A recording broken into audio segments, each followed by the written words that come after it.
2021년 집값 급등 그리고 2022년 집값 조정까지 이 방향을 정확하게 전망하시는 우리 삼토시님을 모시고 오늘 이야기를 나눠보려고 합니다.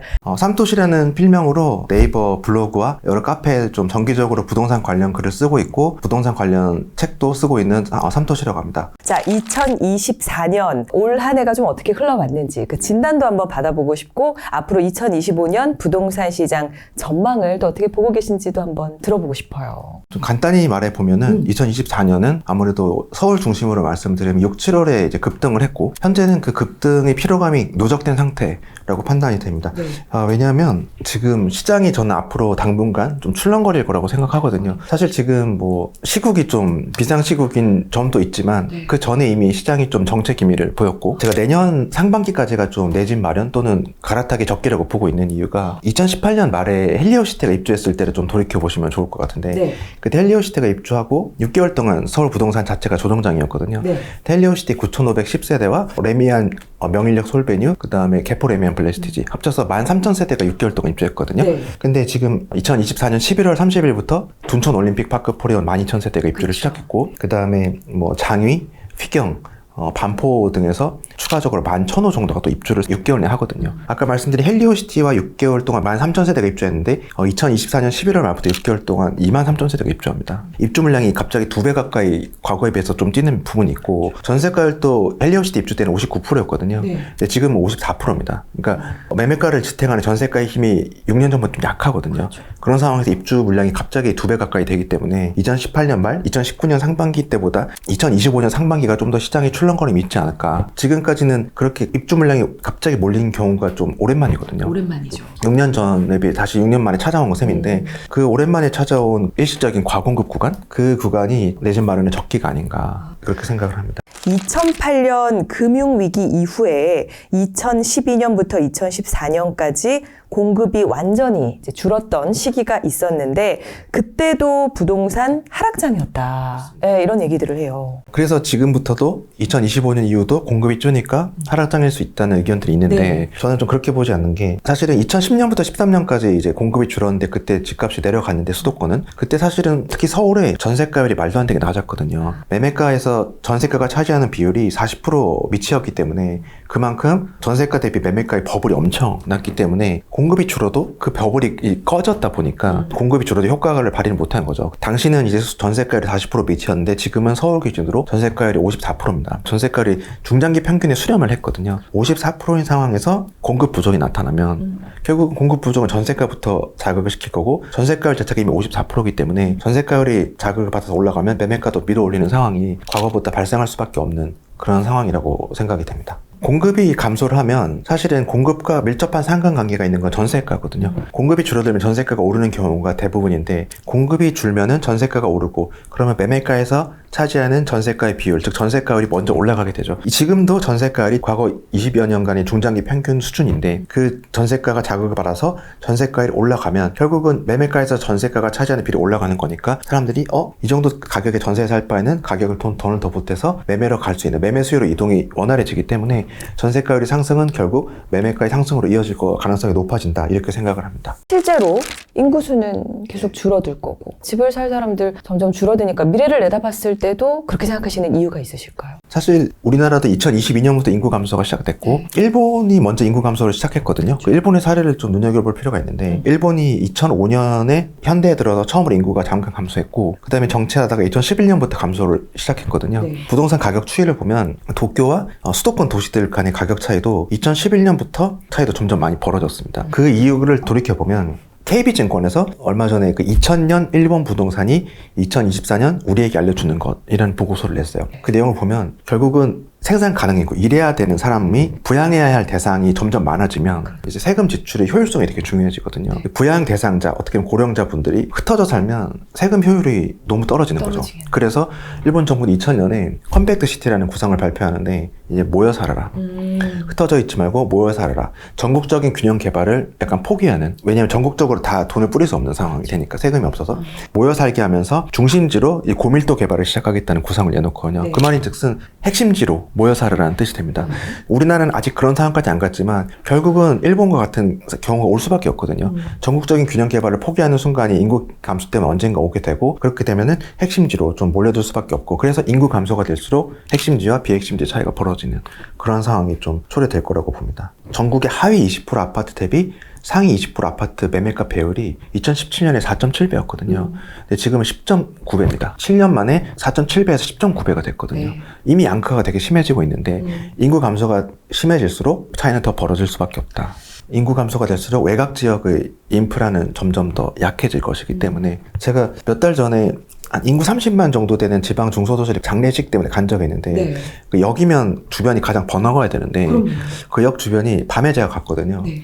이게 네온사인을 보니까 역 주변에 요양병원들이 많이 생겼더라고요. 그 말인즉슨 결국은 도시가 쇠퇴해가고 있는 걸 보여주는 거거든요. 이미 발생하고 있기 때문에 우리나라도 핵심지로의 쏠림 현상이 심해지고 있고 더 심해질 수밖에 없다, 이렇게 좀 판단이 됩니다. 자, 그렇다면은 무주택자나 아니면 집에 있는 1주택자 또 어떻게 대응해야 할지도 궁금합니다. 제가 15년간의 데이터에서 좀 약간 하나 발견한 게 뭐냐면, 그 수도권 입주 물량이 연간 15만 호보다 미치면 서울의 전세가율이 올랐고요. 수도권의 입주 물량이 15만 호보다 위면 서울의 전세가율이 떨어졌었거든요. 결국 15만 호라는 숫자가 좀 중요하게 다가오는데, 앞으로 입주 물량을 보면은 네. 착공 물량으로 좀 판단을 해보면 2021년에 수도권이 착공이 아파트 기준 23만 6천 호였습니다. 굉장히 많았거든요. 근데 22년에 14만 호, 23년에 10만 2천 호까지 줍니다. 그러니까 반토막 이하로 가는데, 착공해서 3년에 입주한다고 가정하면 2022년에 14만 호는 25년의 입주 물량, 23년 10만 2천 호라는 착공 물량은 26년 입주 물량이라고 봤을 때는 25, 26 그리고 27년까지도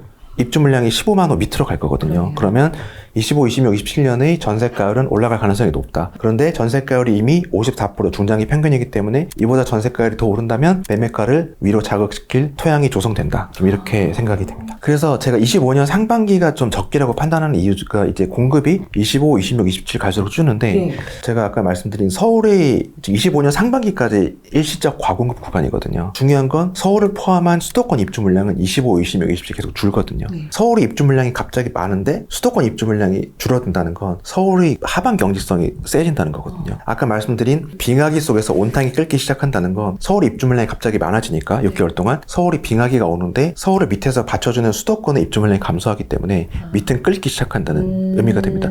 시적인 과공급이 끝나면 밑이 끓기 시작했기 때문에 서울이 다시 뜨거워지는 그러한 상황이 조금씩 이제 발생을 물밑에서 하게 될 거다라고 생각하는 겁니다. 여쭤봤던 대로 이제 무주택자나 1주택자분들은 좀 갈아타기를 좀 상급지로 해봐야 되는 그런 시기라고 볼 수 있을까요? 네, 앞으로 6개월 기간이 그런 시기에 해당되지 않을까. 상반기 지나고 25년 하반기 이후부터는 이제 입주 물량이 서울도 줄기 시작하거든요. 네. 그러니까 서울이 입주 물량이 많아서 서울이 출렁거리 25년 상반기까지가 가장 좀 적기가 아닌가. 우리 성토시님께서는 이렇게 카메라 앞에서 얘기를 해주시지만 지금 또 직장인이신 거죠? 성토시님도. 네, 제가 일반 직장인이라서 이렇게 좀 얼굴을 실내지만 가리고 나오는 거고요. 회사 직원분들이 제가 이런 활동하는 거 거의 모르고 있기 때문에 네. 부득이 얼굴을 가리고 좀 이런 활동을 하고 있습니다. 이 단조로운 회사 생활도 힘든 게 있지만 그 과정 속에서 부동산 데이터를 분석하는 재미를 굉장히 뒤늦게 깨달았거든요. 부동산 투자를 떠나서 이런 데이터에 빠져든 건 한 7년 전이었던 것 같고요. 그때부터 굉장히 이 데이터 분석하는 게 저한테는 오히려 힐링이었거든요. 그러니까 저희 아내도 뭐 이런 활동을, 건전한 활동이니까 이런 취미 활동을 용인해 주는 거고, 제가 평일 밤이나 또는 주말에 이런 데이터 분석하는 자체가 제게 좀 굉장히 스트레스 해소, 힐링하는 과정이 되기 때문에 이런 활동을 많은 분들이 일반 직장 다니면서 어떻게 이런 거 하냐 하는데, 아니 그게 아니라 이걸 하니까 일반 직장도 할 수 있는 거다라고 제가 거꾸로 얘기하거든요. 그러니까 즐거워서 하는 거니까 그런 것들 어떻게 보면 재미 붙이는 게 정말 중요한 것 같습니다. 경기도를 한 번 나가면 서울 다시는 못 온다. 이런 얘기들을 많이 하는데 정말로 경기도를 선택했을 때 서울로 다시 못 돌아올까요? 여기에 대해서 좀 어떻게 생각하세요? 저는 그렇게 생각하지 않고요. 네. 저 자체가 계속 경기도에 있다가 서울로 진입한 케이스거든요. 네.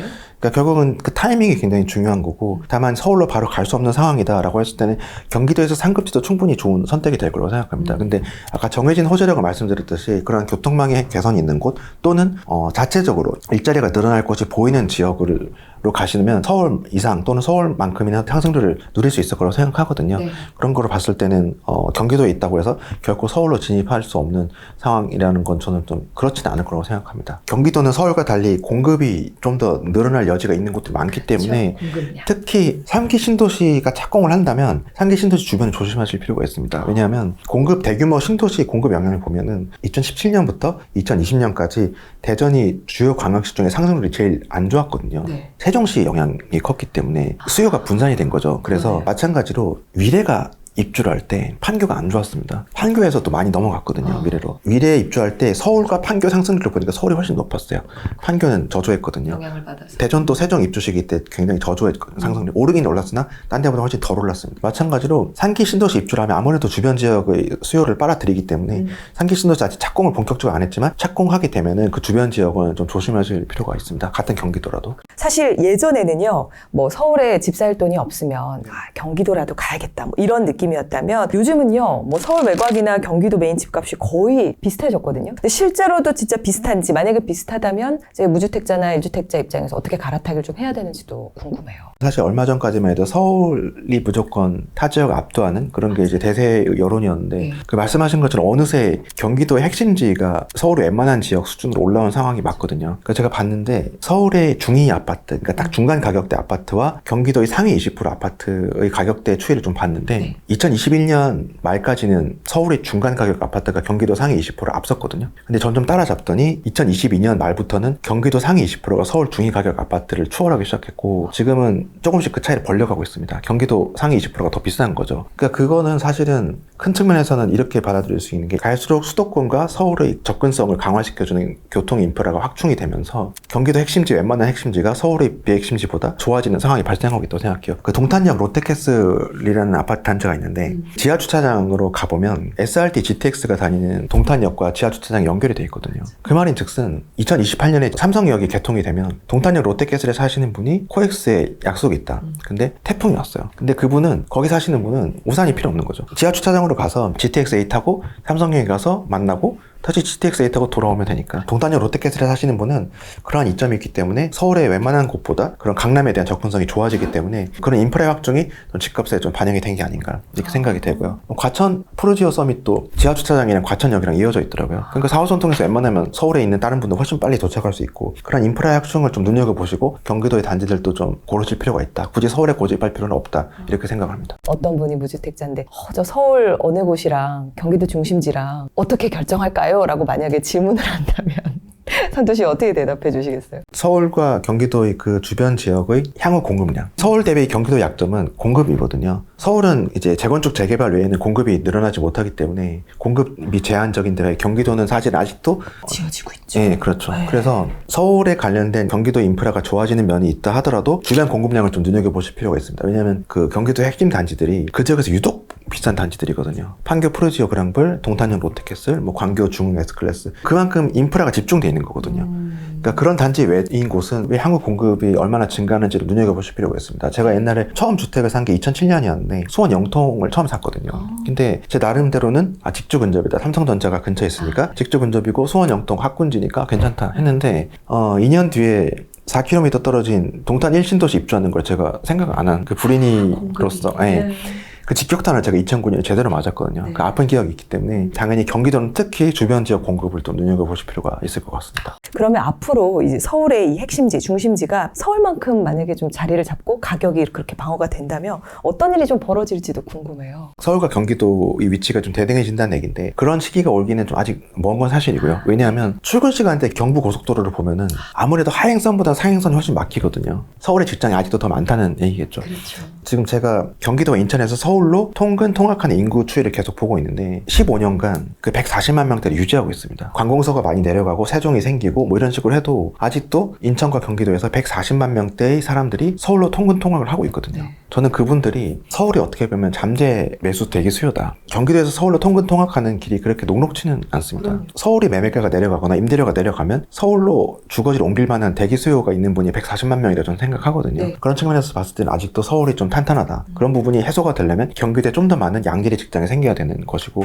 그 시기는 소위 말하는 정부에서 추진했던 600조 원 이상을 투입한 반도체 클러스터가 생기면 그런 부분이 좀 가속화될 수 있겠지만, 지금 비상시국으로 그것도 지금 상황은 어떻게 될지 모르는 상황이기 때문에 전반적으로 서울과 경기도에 따지면 아직도 서울의 우위가 좀 예상이 되는 부분은 있습니다. 그렇다면 지금 그 호재가 좀 반영되고 있는 지역들도 궁금합니다. 우리 무주택자분들이나 또 갈아타기 하시려는 분들이 지역들을 조금 어떻게 좀 찾아보면 좋을지. 가장 큰 호재는 가격이 내려가는 거라고 말씀드렸는데, 거기에 가장 충실한 지역이 저는 좀 넓혀보면 대구랑 인천이라고 생각하거든요. 대구랑 인천이 공통점이 2018년부터 2021년까지 착공이 많아서 2021년부터 24년까지 입주 물량이 많았습니다. 네. 그 입주 물량을 견디지 못하고 대구랑 인천이 많이 떨어졌죠. 많이 떨어진 만큼 가격 메리트가 생긴 거예요. 제가 가격 메리트를 볼 때 한 가지 또 보는 것 중 하나가 주택 구입 부담 지수입니다. 네. 해당 지역의 중간 소득 가구가 해당 지역의 중간 가격 아파트를 살 때 소득 대비 대출 원리금 상환 부담을 나타내는 거거든요. 근데 대구랑 인천이 그 중장기 평균 밑으로 내려왔어요. 옛날보다 훨씬 집을 사기 쉬워진 가격대로 내려온 거죠. 네. 그거는 그동안 많이 떨어졌기 때문이거든요. 그렇기 때문에 지금 말씀드린 가장 큰 호재는 가격이 내려가는 것이라는 것에 비추어 보면 대구랑 인천이 상대적으로 밸류에이션, 가격 메릿이 많이 생긴 지역이라고 좀 생각을 해볼 수 있습니다. 그러면 이런 식으로 지역을 어떻게 찾는지 일반인들도 좀 알 수 있는 방법이 있을까요? 주택금융연구원이라는 공사가 있는데, 주택금융연구원이 분기마다 주택구입부담지수를 지역별로 발표를 하고 있거든요. 2004년부터 지금까지 분기별 주택구입부담지수가 나옵니다. 그러면 조금 번거로우시겠지만 그 부분을 데이터를 엑셀로 다운받아서 엑셀로 펼쳐보면 중장기 평균이 나오잖아요. 네. 각 지역별 중장기 평균과 지금의 지수를 비교해보면 대구랑 인천은 중장기 평균 대비 저평가되어 있네, 이런 게 딱 보이거든요. 네. 소득 대비 집값은로 보는 분도 있으시지만 저는 의미가 없다고 생각해요. 소득 대비 집값은 금리가 안 들어가 있기 때문에, 사실은 저희가 집을 구입할 때는 대출을 끼고 하는 분이 대부분이기 때문에 금리가 되게 중요하잖아요. 근데 주택구입부담지수는 소득 대비 집값이 아니라 소득 대비 주택담보대출 원리금 상환 부담이기 때문에, 주택구입부담지수를 보면 아, 여기는 많이 저평가되어 있네, 여기는 많이 고평가되어 있네, 그런 부분을 좀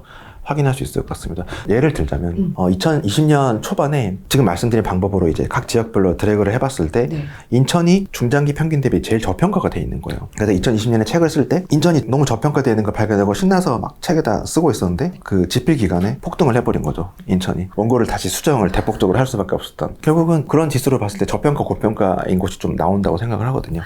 예, 그런 부분을 좀 간단하게는 이런 걸 좀 눈여겨보시면 좋을 것 같습니다. 데이터는 여러 개를 보고 있지만 가장 눈여겨보는 지수는 방금 말씀드린 주택구입부담지수, 그 다음에 전세가율, 이 두 가지를 봅니다. 그러니까 주택구입부담지수와 전세가율이 둘 다 저평가되어 있다. 그러면 이거는 무조건 고라고 할 수 있고요. 주택구입부담지수가 높지만, 봐서 부담스럽지만 전세가율이 높은 상태가 지금 서울이거든요. 과거와 좀 다른 잣대를 들여볼 필요가 있는 것은 양극화가 좀 더 심해졌기 때문에 과거보다 서울에 대한 쏠림 현상이 더 세진 측면이 있거든요. 그렇기 때문에 특수 상황을 고려하면 전세가율을 좀 더 눈여겨보긴 합니다. 그러니까 전세가율이 높으면 결국은 매매가에서 차지하는 전세가의 비중이 높기 때문에 전세가율이 어느 정도 높아지면 아, 내가 매매 수요를 갈아탈 수 있겠구나, 그런 판단을 하는 계층이 늘어나기 때문에 그런 측면에서 봤을 때는 전세가율의 비중을 요즘 좀 높게 보고 있고요. 또 하나는 이제 공급 상황. 전세가율이 높고 낮은 것도 중요하지만 향후 공급 상황이 어떤지도 되게 중요한 요소고, 사실은 입주 물량은 좀 기간마다 천차만별이거든요.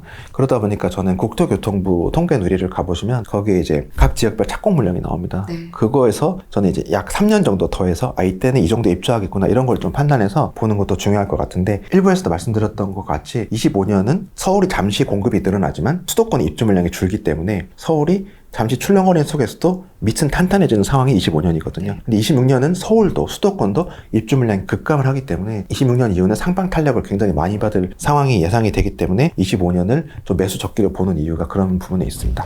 그 중에서도 이제 단지를 보면서 기준에 맞춰서 조금 평가를 해볼 수 있으면 좋을 것 같은데, 어떤 기준으로 어떤 방법으로 좀 최고의 단지를 고를 수 있는 방법이 있을까요? 이야기가 나온 게 직주근접. 아까 말씀드린 것처럼 결혼을 해도 맞벌이 부부가 많기 때문에 직주근접이 중요하고, 결혼을 안 해도 직주근접이 중요하기 때문에 뭐가 됐든 직주근접이 중요하거든요. 저는 그 다음에 좀 반박의 의견이 있을 수 있는 게 학군이거든요. 아이들이 점점 줄어드니까 학군지는 점점 메리트를 잃을 것이다 라고 하는 의견이 많은데, 전 반대로 생각합니다. 왜냐하면 부부가 이제 아이를 낳으면 이제 그 생활은 사실 아이 중심으로 돌아가게 돼 있는데, 아이들이 줄어들수록 비학군지는 학교가 없어질 거거든요. 그러면 아이가 있는 가정이라면 어떻게든 학군지로 가려고 노력하게 될 겁니다. 출생아의 감소, 학생의 감소는 학군지 붕괴가 아니라 비학군지 붕괴를 초래하거든요. 그런 측면에서 봤을 때는 학군이 좋은 곳은 여전히 메리트가 있다. 직주근접 다음으로 학군이 메리트가 있다고 저는 생각을 합니다. 그 다음에는 사실은 영앤 리치가 굉장히 많이 늘었거든요. 그 옛날에는 그 백화점의 VIP들이 대부분 기업체 대표, 뭐 연예인들이었다고요. 운동선수. 네. 이랬는데 지금은 뭐 유튜버, 일타 강사, 뭐 이런 분들이 비중이 굉장히 늘었다고 합니다. 그러니까 그 부의 계층이 약간 이동이 된 거죠. 근데 그런 젊은 분들이 선호하는 입지가 어딘가 했을 때는 결국은 대형 쇼핑시설이 가까운 곳. 아까 말씀드린 잠실이 뜬 이유도 그런 부분도 있다고 생각하거든요. 네. 그렇게 했을 때는 대형 쇼핑시설이 좀 있는 곳도 좀 앞으로 점점 더 중요해지지 않을까. 그리고 중장기적으로 봤을 때는 대형 병원 주변도 좀 중요하다고 생각합니다. 왜냐하면 제가 일본에 장기 출장을 간 적이 있다고 말씀을 초반에 드렸는데 낮과 밤을 가리지 않고 사이렌 소리가 많이 들렸어요. 구급차 사이렌 소리가. 그러니까 우리보다 고령화 사회를 먼저 맞이하다 보니까 응급환자가 그렇게 많은 거거든요. 우리도 곧 맞이할 미래입니다. 그래서 골든타임. 결국은 빨리 대형 병원에 가까운 분들, 몸에 아프신 분은 대형 병원 근처에 살아야 되는 필요성이 있는 거거든요. 그런 부분도 중장기적으로 눈여겨보실 주거지라고 생각을 합니다. 그리고 신축 여부도 조금 체크를 해보는 게 좋겠죠? 맞습니다. 신축이 그게 굉장히 많이 뜨고 있고 논란의 소지가 있을 수 있는 게 제가 깜짝 놀란 게 저는 이제 개포동과 대치동의 평당가도 계속 3년 전부터 그리고 있거든요. 네. 추이를 그려봤더니 올해 들어서 네. 처음으로 개포동이 대치동을 추월한 거예요. 왜냐하면 작년 11월에 DH 퍼스티어 아이파크 6,700세대가 입주하면서 개포동의 평당가를 확 올려버렸거든요. 그러니까 누가 봐도 대치동이 개포동보다 아무래도 입지가 좋다고 생각하는데 현재로서는 개포동이 대치동을 추월한 것 자체는 일시적으로라도 굉장히 큰 사건이거든요. 그런 걸 봤을 때 이제 얼축신, 그러니까 결국 신축 대단지도 굉장히 중요한 요소다. 저는 이렇게 생각을 합니다. 다만 개인적으로는 직주근접과 학군이 신축을 이기지 않을까. 저는 그렇게 생각을 합니다. 왜냐하면 결국은 중장기적으로 봤을 때 대치동이 다시 신축으로 거듭나면 개포동을 다시 역전할 가능성이 높고 또 하나는 이제 파크리오 헬리오시티도 보면 헬리오시티가 파크리오를 따라잡을 듯 말 듯 하면서 못 따라잡고 있거든요. 결국은 헬리오시티가 신축 의 힘을 앞세워서 파크리오를 좀 추월할 듯 말 듯 하지만 추월을 못하고 있는 건 결국은 파크리오가 가진 입지 힘이 아닌가. 결국은 신축도 중요하지만 결국 입지가 좀 더 중요한 요소가 있지 않나 그렇게 생각을 합니다. 우리 월급쟁이 부자들 시청자분들께도 또 오랜만에 뵌 만큼 마지막 소감도 한번 남겨주시죠. 지금 굉장히 좀 투자하려는 분들이나 내 집 마련, 갈아타기 하려는 분들에게는 굉장히 어려운 시기가 왔다고 생각하거든요. 굉장히 불확실한 시대, 시장이 얼어붙은, 심리가 얼어붙은 시대이지만 저는 이런 게 결국은 굉장히 좋은 기회, 오히려 동틀때가 가장 어두운 법이듯이 그러한 위기를 기회로 활용하는 그러한 오히려 여러분들에게 퀀텀 점프할 수 있는 기회가 되는 시기가 오고 있다고 생각하고 있기 때문에 그런 기회를 좀 잘 활용하셨으면 하는 마음입니다.